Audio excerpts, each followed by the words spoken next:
আসসালামু আলাইকুম। ঢাকা কলেজের অনার্স চতুর্থ বর্ষের আমার প্রিয় শিক্ষার্থীরা, তোমরা সবাই কেমন আছো? আশা করি যে যেখানে আছো সুস্থ আছো, ভালো আছো, নিরাপদে আছো। আজকের অনলাইন ক্লাসে তোমাদের স্বাগতম জানাচ্ছি। আমি নাদিয়াতুজ জোহরা, প্রভাষক, দর্শন বিভাগ, ঢাকা কলেজ, ঢাকা। আজকের আমার এই ক্লাসটি অনার্স চতুর্থ বর্ষ অর্থাৎ নতুন চতুর্থ বর্ষের যারা নিউ ফোর্থ ইয়ার তাদের জন্য তোমাদের কোর্স শিরোনাম সমাজ দার্শনিক বৃন্দ, কোর্স নং 24, 17, 13। তো সমাজ দার্শনিক বৃন্দ তোমাদেরকে চতুর্থ বর্ষের ছাত্ররা তোমাদের জন্য আমার ভর্তি ইয়ারে দুটি কোর্স, একটি হচ্ছে সমাজ দার্শনিক বৃন্দ, একটি হচ্ছে রাষ্ট্র দর্শন। তো আজকে তোমাদের সাথে আমি সমাজ দার্শনিক বৃন্দ একজন দার্শনিক নিয়ে আলোচনা করব। তো তার আগে সমাজ দার্শনিক বৃন্দের তোমাদের কোন কোন সমাজ দার্শনিক আছেন তাদের নামগুলো আমি তোমাকে বলছি। সেটি হচ্ছেন Ibn Khaldun, August Comte, Herbert Spencer, Karl Marx, Emile Durkheim, Vilfredo Pareto, Max Weber, Talcott Parsons. তো এখানে তোমাদের August Comte, Herbert Spencer, Emile Durkheim এবং ভিলফ্রেডো প্যারেটো এই চারজন সমাজ দার্শনিক নিয়ে আমি আলোচনা করব, এবং বাকি চারজন সমাজ দার্শনিক নিয়ে তোমাদের ক্লাস নেবেন জনাব তাসনিম খায় ম্যাডাম। তো আজকে আমি তোমাদের এই সমাজ দার্শনিক বিন্দু কোর্সের মধ্যে সিলেবাসে যে ধারাবাহিকতা আছে তার মধ্যে থেকে অগাস্ট কোত, সমাজ দার্শনিক অগাস্ট কোতকে নিয়ে আমরা আলোচনা করব। তো অগাস্ট কোতের আজকে যে বিষয় নিয়ে আমরা আলোচনা করব সেটা হচ্ছে তার জীবনী এবং অগাস্ট কোতের দৃষ্টবাদ। তো তার দৃষ্টবাদের ইংরেজি হচ্ছে পজিটিভিজম। অগাস্ট কোত একজন ফরাসি দার্শনিক, চিন্তাবিদ এবং সমাজবিজ্ঞানী। তিনি প্রথম সোশিয়োলজি শব্দটি ব্যবহার করেছিলেন, তাই তাকে সমাজবিজ্ঞানের জনক বলা হয়। সমাজবিজ্ঞানে প্রথম বৈজ্ঞানিক পদ্ধতি ব্যবহারের জন্য তিনি স্মরণীয় হয়ে আছেন। অগাস্ট কোতের জন্ম 19 জানুয়ারি 1798 খ্রিস্টাব্দে ফ্রান্সের মন্টপেলিয়ারে। মৃত্যু 5 সেপ্টেম্বর 1857 খ্রিস্টাব্দে ফ্রান্সের প্যারিসে। তার ভাবগুরুরা হচ্ছেন Francis Bacon, David Hume, Jacques Rousseau, Saint Simon. তার ভাবাদর্শে শিষ্যরা যারা ছিলেন তারা হচ্ছেন Karl Marx, John Stuart Mill, Herbert Spencer, Emile Durkheim, Pareto. August কোতের কিছু বিখ্যাত গ্রন্থ আছে, সেগুলো হচ্ছে the course of positive philosophy, যেটি 1830 থেকে 1842 সালের মধ্যে 6টি খণ্ডে প্রকাশিত হয়। দি সিস্টেম অফ পজিটিভ পলিটি 1851 থেকে 1854 সালের মধ্যে 4টি খণ্ডে প্রকাশিত হয়। দি সাবজেক্টিভ সিনথেসিস 1856 সালে প্রকাশিত হয়। টেস্টামেন্ট 1884 সালে প্রকাশিত হয়। পজিটিভিস্ট ক্যালেন্ডার, যেটি 1849 সালে প্রকাশিত হয়। 1818 সালে তিনি সমাজতান্ত্রিক চিন্তাবিদ সেন্ট সিমনের সাথে পরিচিত হন এবং তার মতাদর্শে আকৃষ্ট হয়ে 6 বছর তার একসাথে কাজ করেন। লক্ষ্য করা যায় যে কোতের সমাজ পুনর্গঠনের চিন্তা ও তত্ত্ব সেন্ট সিমনের চিন্তা ও দর্শন দ্বারা বিশেষভাবে প্রভাবিত হয়। আমরা দেখা যাচ্ছে যে সমাজ দার্শনিক অগাস্ট কোত সমাজতান্ত্রিক চিন্তাবিদ সেন্ট সিমনের সাথে বিভিন্ন সমাজ নিয়ে যে তার মতাদর্শ, সমাজ দর্শন নিয়ে, সমাজবিজ্ঞান নিয়ে, সেই মতাদর্শনের সাথে তিনি কাজ করছেন। তার সাথে কাজ করে তার দর্শককে তার ভালো লেগেছে, যে কারণে তার চিন্তা ভাবনার সাথে তার মিলে গেছে, যে কারণে সেন্ট সিমনের চিন্তা দর্শন দ্বারা তিনি অনেক বেশি প্রভাবিত হয়েছেন। অগাস্ট কোতের একটি বিখ্যাত উক্তি, to understand a science it is necessary to knows its history. August Comte সমাজ সম্পর্কে কতগুলো তত্ত্ব উপস্থাপন করেন যা সমাজবিজ্ঞান বিকাশের ক্ষেত্রে অনেক ভূমিকা রাখে। অগাস্ট কোতের যে তত্ত্বগুলো সেগুলো হচ্ছে তার দৃষ্টবাদ, ত্রয়স্তরের সূত্র বা মানব প্রকৃতির সূত্র, যেটি দি ল অফ থ্রি স্টেজ। তারপর হচ্ছে সামাজিক স্থিতিশীলতা ও সামাজিক গতিশীলতা, বিজ্ঞান সময়ের উচ্চস্তর বা স্তরবিন্যাস। তো আজকে আমরা অগাস্ট কোতের তাহলে দৃষ্টবাদ নিয়ে আলোচনা করব। অগাস্ট কোতের ইংরেজি শব্দটা আমরা বলেছি দৃষ্টবাদ। অগাস্ট কোতের যে দৃষ্টবাদ তার ইংরেজি শব্দ হচ্ছে পজিটিভিজম। পজিটিভিজম শব্দটির উৎপত্তি পজিটিভ শব্দ থেকে। এখানে পজিটিভ শব্দের অর্থ হলো বাস্তব। আর বাস্তব হলো তাই যাকে প্রমাণ বা যাচাই করা যায়। তাই সমাজের বিভিন্ন বিষয়কে ব্যাখ্যা করার জন্য অগাস্ট কোত দৃষ্টবাদ তত্ত্বটি উপস্থাপন করেছে। কোতের সমাজতত্ত্বে এবং সমাজ বিশ্লেষণে যে পদ্ধতি ব্যবহৃত হয়েছে তার ভিত্তি মূলত পর্যবেক্ষণ, পরীক্ষণ এবং তুলনামূলক আলোচনা বা পদ্ধতি। অগাস্ট কোত তার বিভিন্ন সমাজতাত্ত্বিক চিন্তা ভাবনা এবং সমাজ বিশ্লেষণে 3টি পদ্ধতি ব্যবহার করেছেন। সেই পদ্ধতি 3টি হচ্ছে বিজ্ঞানের যে 3টি পদ্ধতি: পর্যবেক্ষণ, পরীক্ষণ এবং তুলনামূলক আলোচনা পদ্ধতি। কোতের দৃষ্টিবাদী প্রত্যয়টি দার্শনিক কান্ট ও হিউমের চিন্তা ও দর্শন দ্বারা অনেক বেশি প্রভাবিত হয়। দৃষ্টবাদী দর্শনে ইন্দ্রিয় দ্বারা যা প্রত্যক্ষিত হয়, অর্থাৎ অভিজ্ঞতার জগতের বিষয়গুলি স্বীকৃত হয়, অতীন্দ্রিয় বিষয় নয়। অর্থাৎ অগাস্ট কোত এই যে দৃষ্টবাদী দর্শন, সেই দৃষ্টবাদী দর্শনে আমাদের পঞ্চেন্দ্রিয়, আমার চারপাশে যা কিছু আমরা প্রত্যক্ষিত করি, অর্থাৎ আমাদের এই চারপাশের জগতের, অভিজ্ঞতার জগতের বিষয়গুলো যা স্বীকৃত হয় সেগুলো দৃষ্টবাদী দর্শনে উপস্থাপিত হয়, কোনো অতীন্দ্রিয় বা অলৌকিক বিষয় নয়। ফরাসি বিপ্লবোত্তর কালে ফ্রান্সের চিন্তাবিদদের মধ্যে 2টি ধারা পরিলক্ষিত হয়।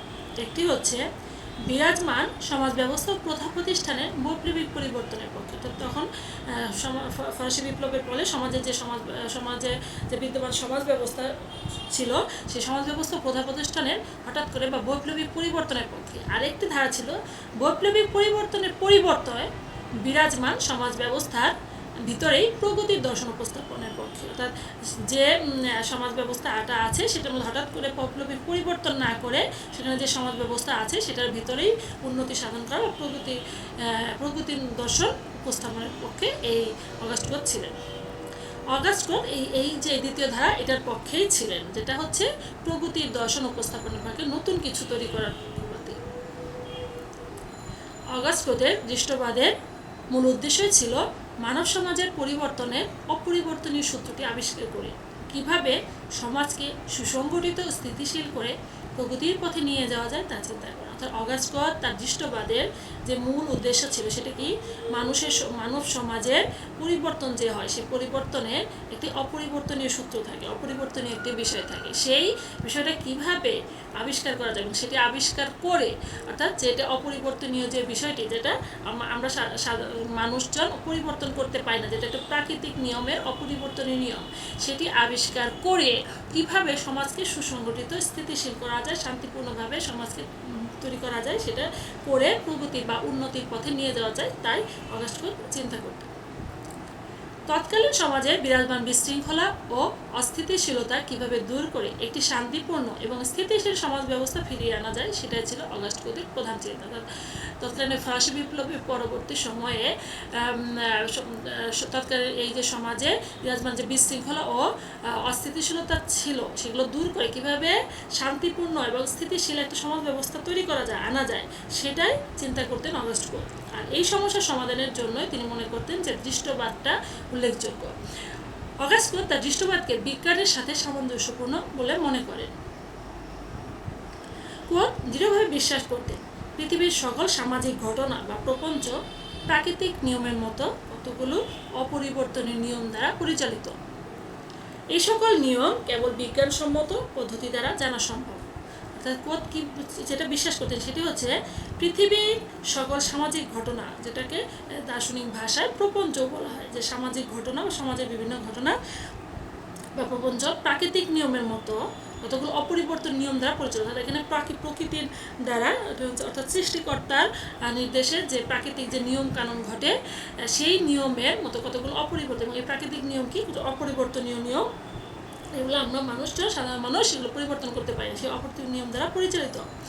এই সকল নিয়ম কেবল, এবং তিনি বলেন যে এই সকল নিয়ম কেবল বিজ্ঞানসম্মত পদ্ধতি দ্বারাই জানা সম্ভব, এবং অর্থাৎ এই প্রাকৃতিক যে নিয়ম, প্রাকৃতিক নিয়ম অর্থাৎ অপরিবর্তনীয় নিয়ম সমাজের ঘটনার ক্ষেত্রে যেগুলো তার সেগুলো সমাজে ঘটে, সেগুলো কেবল বিজ্ঞানসম্মত যে পদ্ধতি সেটা দ্বারাই জানা সম্ভব। আর এখানেই তিনি পজিটিভিজমের কথা বলেছেন। এখানে লক্ষ্য রাখা প্রয়োজন, বিজ্ঞান ও অভিজ্ঞতা লব্ধ জ্ঞান এক নয়। কোতের দৃষ্টবাদ শুধু বাস্তব প্রপঞ্চ সমূহের মধ্যেই সীমাবদ্ধ, কারণ বাস্তব প্রপঞ্চ বা ঘটনাগুলো মানুষের পক্ষে জানা সম্ভব। অতিপ্রাকৃত অর্থাৎ অলৌকিক প্রপঞ্চের অস্তিত্ব এখানে অনুপস্থিত। যদিও কোত অজানা অস্তিত্বের কথা অস্বীকার করেন। অর্থাৎ তিনি বাস্তব ঘটনা যে ঘটনা সেগুলোর কথা বলেছেন, যেগুলো মানুষের পক্ষে জানা সম্ভব, অতি প্রাকৃতিক বা অলৌকিক যে ঘটনা সেগুলো মানুষের জানা সম্ভব নয়, সুতরাং সেগুলো সমাজে তিনি অনুপস্থিত বলে মনে করেন। এবং তবে তিনি কোত এটা মনে করেন না যে এই যে অপরিবর্তনীয় নিয়ম, এই যে অলৌকিক নিয়ম, এগুলো কিন্তু তিনি সেগুলোর অস্তিত্ব কিন্তু তাই বলে তিনি অস্বীকার করেননি। এই প্রসঙ্গে মিটশেল বলেন, positivism was originally the title of the positive philosophy of August Comte and as such a doctrine both about the nature of historical development and about the character of sociology. অর্থাৎ August কোতের positive philosophy গ্রন্থের মূল শিরোনামই দৃষ্টবাদ, এবং সেই মত অনুসারে মানব সমাজের ঐতিহাসিক বিকাশ, প্রকৃতি এবং সমাজবিজ্ঞানের স্বরূপ বিশ্লেষণে তিনি দৃষ্টবাদকে একটি মতাদর্শ হিসেবে গ্রহণ করেন। অগাস্ট কোতের দৃষ্টবাদের কতগুলো বৈশিষ্ট্য আছে। কোতের দৃষ্টবাদ কাল্পনিক নয়, বাস্তব ঘটনা বা প্রপঞ্চের সাথে সম্পর্কযুক্ত। অগাস্ট কোতের দৃষ্টবাদ সকল জ্ঞান নয় এবং প্রয়োজনীয় জ্ঞানের সাথে সম্পৃক্ত। যে সকল ঘটনার পরিণাম দর্শন সম্ভব, দৃষ্টবাদ কেবল সেসব ঘটনা পর্যালোচনা করে। দৃষ্টবাদ অস্পষ্ট জ্ঞান নয়, বরং যথাযথ এবং সুস্পষ্ট ও সুনির্দিষ্ট জ্ঞানের সাথে সম্পর্কযুক্ত। দৃষ্টবাদ বিজ্ঞানের সাথে সামঞ্জস্যপূর্ণ, প্রত্যক্ষ অভিজ্ঞতা ভিত্তিক জ্ঞান। শাশ্বত সুনিশ্চিত সত্য নয়, বরং নিয়ত পরিবর্তনশীল এবং আপেক্ষিক সত্যের সাথে এই কোতের দৃষ্টবাদ সম্পৃক্ত। দৃষ্টবাদ মানব ধর্ম হিসেবে প্রতিষ্ঠিত হতে পারে। অগাস্ট কোতের দৃষ্টবাদ সহানুভূতি সম্পন্ন, চেতনাময়ী, যার চর্চা থেকে মানব প্রকৃতির ঐক্যের উদ্ভব হতে পারে। কোতের দৃষ্টবাদ তার দৃষ্টিতে একটি বিজ্ঞানসম্মত মতবাদ, যার লক্ষ্য মানব সমাজের বস্তুগত, বুদ্ধিভিত্তিক এবং নৈতিকতা সংক্রান্ত সমৃদ্ধি উত্তরোত্তর বৃদ্ধি করা। তাহলে আমরা এখানে কোতের দৃষ্টবাদের যে মূল বৈশিষ্ট্যগুলো দেখতে পেলাম, সেগুলো হচ্ছে দৃষ্টবাদ কোনো কাল্পনিক বিষয় নয়, এটি বাস্তব ঘটনা বা বাস্তব প্রপঞ্চের সাথে সম্পর্কযুক্ত। কোতের দৃষ্টবাদ সকল জ্ঞান নয়, যেগুলো শুধুমাত্র প্রয়োজনীয় জ্ঞান এবং যে সকল ঘটনার সাথে সামঞ্জস্যপূর্ণ, সেই সকল বিষয় নিয়েই অগাস্ট কোতের দৃষ্টবাদ আলোচনা করেন। দৃষ্টবাদ অস্পষ্ট জ্ঞান নয়, এবং যথাযথ এবং সুস্পষ্ট সুনির্দিষ্ট যে জ্ঞান সেগুলোর সাথেই সম্পর্কযুক্ত, এবং এই দৃষ্টবাদটা বিজ্ঞানের সাথেই সামঞ্জস্যপূর্ণ। এবং আমরা যেটা বলেছি যে প্রত্যক্ষ অভিজ্ঞতা, অর্থাৎ আমরা যা কিছু দেখছি, আমাদের ইন্দ্রিয় অভিজ্ঞতা, আমাদের যে জ্ঞান, ইন্দ্রিয় অভিজ্ঞতা ভিত্তিক যে জ্ঞান, সেই জ্ঞানের সাথেই এই দৃষ্টবাদ সম্পর্কযুক্ত। আর এছাড়া যে শাশ্বত সুনিশ্চিত সত্য নয়, বরং পরিবর্তনশীল, যে পরিবর্তন হয় সেই সব সত্যের সাথে, একদম সুনিশ্চিত সত্য নয়, বরং সবসময় আছে সেই সত্য নয়, বরং প্রতিদিন সবসময় যে পরিবর্তন হয় সেই পরিবর্তনশীল সত্যের সাথেই এই অগাস্ট কোতের দৃষ্টবাদটা সম্পৃক্ত। দৃষ্টবাদকে মানবতার ধর্ম হিসেবে প্রতিষ্ঠিত করতে চেয়েছেন অগাস্ট কোত, এবং এই কারণেই বলছে যে অগাস্ট কোতের দৃষ্টবাদ সহানুভূতি সম্পন্ন, চেতনাময়ী, যার চর্চা থেকে মানব প্রকৃতির মধ্যে ঐক্যের উদ্ভব হতে পারে। এরপর আমরা অগাস্ট কোতের দৃষ্টবাদকে 3 ভাগে ভাগ করা হয়েছে বলতে পারি। অগাস্ট কোতের দৃষ্টবাদের যে 3টি প্রকার, সেগুলো কি কি? বিজ্ঞানসমূহের দর্শন, বিজ্ঞানসম্মত ধর্মনীতিশাস্ত্র, দৃষ্টবাদী রাজনীতি। প্রথমটি হচ্ছে বিজ্ঞানসমূহের দর্শন, ফিলোসফি অফ দ্য সায়েন্স। মানুষ তার ভাগ্য উন্নয়নে প্রচেষ্টার উপর পরিপূর্ণভাবে নির্ভরশীল, এটাই হচ্ছে বিজ্ঞানসমূহের দর্শনের মূল কথা। অগাস্ট কোত যে বিজ্ঞানসমূহের দৃষ্টবাদকে যে বিজ্ঞানসমূহের দর্শনের একটি প্রকার হিসেবে নিয়েছেন, সেখানে তিনি কী বলছেন? বিজ্ঞানসমূহের দর্শনটা বুঝিয়েছেন যে মানুষ তার ভাগ্য বলে আমরা আমাদের ভাগ্য উন্নয়নের প্রচেষ্টার উপর পরিপূর্ণভাবে নির্ভরশীল। অর্থাৎ ভাগ্যটা এমনি ভাগ্যের এমনি উন্নয়ন ঘটে না, আমাদের ভাগ্য উন্নয়নের প্রচেষ্টার উপর পরিপূর্ণভাবে নির্ভরশীল হতে হবে। আর এটাই হচ্ছে বিজ্ঞানসমূহ দর্শনের মূল কথা। অর্থাৎ আমার ভাগ্য উন্নয়নের জন্য আমার চেষ্টা করতে হবে, প্রচেষ্টা চালিয়ে যেতে হবে। এটার উপরেই প্রচেষ্টা, আমার চেষ্টার উপরেই আমার ভাগ্য নির্ভরশীল। আর এটাই এই কথাটাই হচ্ছে বিজ্ঞানসমূহ দর্শনের মূল কথা। এই বিজ্ঞানসমূহের দর্শনের সমন্বিত রূপ লিখিত হয় কী কী ক্ষেত্রে? গণিত, জ্যোতির্বিদ্যা, পদার্থবিদ্যা, রসায়নবিদ্যা, জীববিদ্যা এবং সমাজবিজ্ঞানের মাধ্যমে। অর্থাৎ মানুষের আত্মোন্নয়ন ও পরিবর্তনের তৎপরতার মধ্য দিয়েই এই সকল বিজ্ঞানের বিকাশ ঘটে। মানুষের নিজের উন্নয়ন এবং পরিবর্তনের যে তৎপরতা, সেই সকলের গুলোর মধ্য দিয়েই এই গণিত, জ্যোতির্বিদ্যা, পদার্থবিদ্যা, রসায়ন, জীববিদ্যা, সমাজবিজ্ঞান এগুলোর বিকাশ ঘটে। এরপর আসছে যে বিজ্ঞানসম্মত ধর্ম ও নীতিশাস্ত্র, সায়েন্টিফিক রিলিজিয়ন অ্যান্ড এথিক্স। বিজ্ঞানসম্মত ধর্ম ও নীতিশাস্ত্র অতিপ্রাকৃত কোনো কিছুর সাথে সম্পৃক্ত নয়। এখানে বলা হয়েছে যে এই যে বিজ্ঞানসম্মত ধর্ম নীতিশাস্ত্র, এটা অতিপ্রাকৃত কোনো কিছুর সাথে বা অলৌকিক কোনো কিছুর সাথে সম্পৃক্ত নয়, এটা বিজ্ঞানসম্মত এবং মানবতার ধর্ম। অগাস্টিন পরিপূর্ণভাবেই তিনি তার দৃষ্টবাদকে কিন্তু বিজ্ঞানসম্মত এবং মানবতার ধর্মের সাথে এক করেছেন। দৃষ্টবাদের লক্ষ্য অর্জন এক্ষেত্রে দৈহিক বুদ্ধিবৃত্তিক ও নৈতিক উৎকর্ষতার অর্থাৎ সদ্গুণাবলীর মধ্য দিয়ে অধিকত মানবতার সেবায় নিয়োজিত থাকার কথা বলা হয়েছে। অর্থাৎ এই যে বিজ্ঞানসম্মত ধর্মনীতিশাস্ত্র, যে মানুষের নৈতিকতার সদ্গুণাবলী এগুলোর কথা বলা হয়েছে, এবং বিজ্ঞানসম্মত ধর্ম হিসেবে দৈহিক বুদ্ধিবৃত্তিক এই সব কিছুর দৈহিক এবং বুদ্ধিবৃত্তিক যে মানুষের নৈতিক উৎকর্ষতা সদ্গুণাবলী এইগুলোর মধ্য দিয়ে যখন মানুষের সেবায় নিয়োজিত হবে সেটার কথাই বলা হয়েছে এই বিজ্ঞানসম্মত ধর্ম ও নীতিশাস্ত্রে। বিজ্ঞানসম্মত ধর্ম হিসেবেই ওই মানবতার ধর্ম কথা বলা হয়েছে। এরপরে যেটা বলছে যে দৃষ্টবাদী রাজনীতি। দৃষ্টবাদী রাজনীতির মূল কথাই হলো যুদ্ধবিরোধী এবং যুদ্ধ প্রতিহত করার রাজনীতি। যুদ্ধকে বর্জন করে সকল ইউরোপীয় দেশসমূহের মধ্যে একটি সংবেদনশীল ও সৌহার্দ্যপূর্ণ সম্পর্ক বজায় রাখার প্রচেষ্টার কথাই দৃষ্টবাদী রাজনীতির একটি গুরুত্বপূর্ণ লক্ষ্য। তার দৃষ্টবাদী রাজনীতির কি, তাহলে মূল কথা হচ্ছে এখানে কি বলা হয়েছে যে পজিটিভ পলিটিক্স, যেটা হচ্ছে যুদ্ধবাদ দিয়ে যুদ্ধ বিরোধী এবং যুদ্ধকে ত্যাগ করে প্রতিহত করার রাজনীতি। যুদ্ধবাদ দিয়ে যে রাজনীতি সেটা হচ্ছে দৃষ্টবাদী রাজনীতি। যুদ্ধকে বর্জন করে সকল ইউরোপীয় দেশসমূহের মধ্যে একটি সংবেদনশীল ও সৌহার্দ্যপূর্ণ সম্পর্ক বজায় রাখার প্রচেষ্টার কথাই এই দৃষ্টবাদী রাজনীতির একটি গুরুত্বপূর্ণ লক্ষ্য। কোতের দৃষ্টবাদ সমাজকে পুনর্গঠন করার উদ্দেশ্যে তৈরি, কিন্তু সমাজ পুনর্গঠনে দৃষ্টবাদ এর ব্যবহারে তিনি সকল প্রকার বল অর্থাৎ তীব্র পদ্ধতি প্রয়োগের বিপক্ষে। অগাস্টিন তার দৃষ্টবাদকে কি করেছেন যে সমাজকে পুনর্গঠন করার জন্য তার দৃষ্টবাদ প্রয়োগের কথা বলেছেন, কিন্তু এই সমাজের মানুষ এই দৃষ্টবাদটা যে প্রয়োগ করবে সেটা ব্যবহারে বা প্রয়োগে তিনি আবার মানুষের সকল প্রকার বল বা শক্তি বা তীব্র পদ্ধতি এগুলো প্রয়োগের বিপক্ষে ছিলেন। কোত বলতেন মানুষকে যুক্তি দিয়ে বুঝিয়ে দৃষ্টবাদে আসক্ত করতে হবে, জোর করে নয়। তাহলে কি যে কোনো দৃষ্টবাদের প্রতি কীভাবে আকৃষ্ট করতে হবে, যে কোনো জোর করা যাবে না, বল প্রয়োগ করা যাবে না, শক্তি প্রয়োগ করা যাবে না, যে মানুষকে যুক্তি দিয়ে বুদ্ধি দিয়ে বুঝিয়ে মানুষকে এই আমাদের বিজ্ঞানসম্মত এবং মানবতার ধর্ম হিসাবে এই দৃষ্টবাদে মানুষকে আকৃষ্ট করতে হবে, একদমই জোর করে নয় বা বলপূর্বকভাবে নয়। কোতের দৃষ্টবাদী তত্ত্বে উল্লেখযোগ্য স্থান দখল করে আছে মানবতার ধর্ম। এখানে তিনি ধর্মের বৈজ্ঞানিক ব্যাখ্যা প্রদান করেছেন। বৈজ্ঞানিক ধর্মের মধ্যে ঈশ্বর মানবতার দ্বারা প্রতিস্থাপিত। অগাস্ট কোতের মতে লাভ ম্যানকাইন্ড, স্বার্থপরতাকে তিনি পাপ বলেছেন।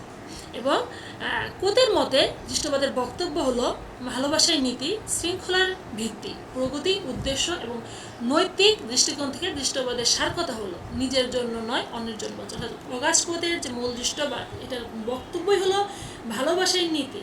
তিনি যে নৈতিকতার কথা বলেছেন, যে নীতির কথা বলেছেন, সেটা কিন্তু ভালোবাসাই নীতি, মানে ভালোবাসাটাই মূল নীতি, এবং শৃঙ্খলায় ভিত্তি, এবং সুশৃঙ্খলভাবে এই দৃষ্টবাদটা বল প্রয়োগ ছাড়া উপস্থাপন করতে মানুষের মধ্যে যুক্তি দিয়ে বুদ্ধি দিয়ে মানুষের মধ্যে তৈরি করতে হবে। তার মধ্যে কিছু ভালোবাসায় নীতি, শৃঙ্খলা ভিত্তি, প্রগতি উদ্দেশ্য অর্থাৎ উন্নয়ন বা প্রগতি সাধনটাই হচ্ছে এই দৃষ্টবাদের উদ্দেশ্য। অর্থাৎ এবং নৈতিক দৃষ্টিকোণ থেকে দৃষ্টবাদের মূল কথাটাই হচ্ছে নিজের জন্য নয় অন্যের জন্য বাঁচো, অর্থাৎ লিভ ফর আদার্স। আচ্ছা, এই যে অগাস্ট কোতের দৃষ্টবাদ নিয়ে আমরা আলোচনা করলাম, কিন্তু অগাস্ট কোতের এই যে অগাস্ট কোত তার দৃষ্টবাদ সমাজ দর্শনের জন্য, যে সমাজের জন্য যে দৃষ্টবাদের কথা বলেছেন, এই দৃষ্টবাদের আবার বিভিন্নভাবে সমালোচনাও রয়েছে। অগাস্ট কোতের দৃষ্টবাদের যে সমালোচনা সেগুলো হচ্ছে যেমন স্বাভাবিকভাবে যেগুলোর আলোচনা আছে সেটার সমালোচনাও আছে। তো তার দৃষ্টবাদের যে সমালোচনাগুলো সেগুলো হচ্ছে কোতের দৃষ্টবাদ অস্পষ্ট এবং অনেকাংশে অসামঞ্জস্যপূর্ণ। কীভাবে তিনি দৃষ্টবাদের বিভিন্ন ধরনের বক্তব্য রেখেছেন, যার কারণে দৃষ্টবাদের যথার্থ অর্থ অনুধাবন করা দুষ্কর। দৃষ্টবাদের বক্তব্যগুলো একই সূত্রে লিখিত নয়, তাই তা বিভ্রান্ত ও জটিলতার সৃষ্টি করেছে। ফরাসি বিপ্লব পরবর্তী সময়ে প্রদত্ত এই তত্ত্বটি কেবল বিপ্লবকে দূরে সরিয়ে রাখার জন্য বলে অনেকে মনে করেন, যার ফলে তার দৃষ্টবাদের রক্ষণশীল মনোভাব প্রকাশ পায়। এটি কোনো সার্বজনীন স্বীকৃত তত্ত্ব নয়, শুধু ফ্রান্স কর্তৃক প্রভাবিত হয়েই তার এই দৃষ্টবাদী তত্ত্বটি তিনি উদ্ধার করান। অগাস্ট ক্লদ দৃষ্টবাদকে ধর্ম বলে প্রচার ও প্রতিষ্ঠা করার প্রয়াস চালান।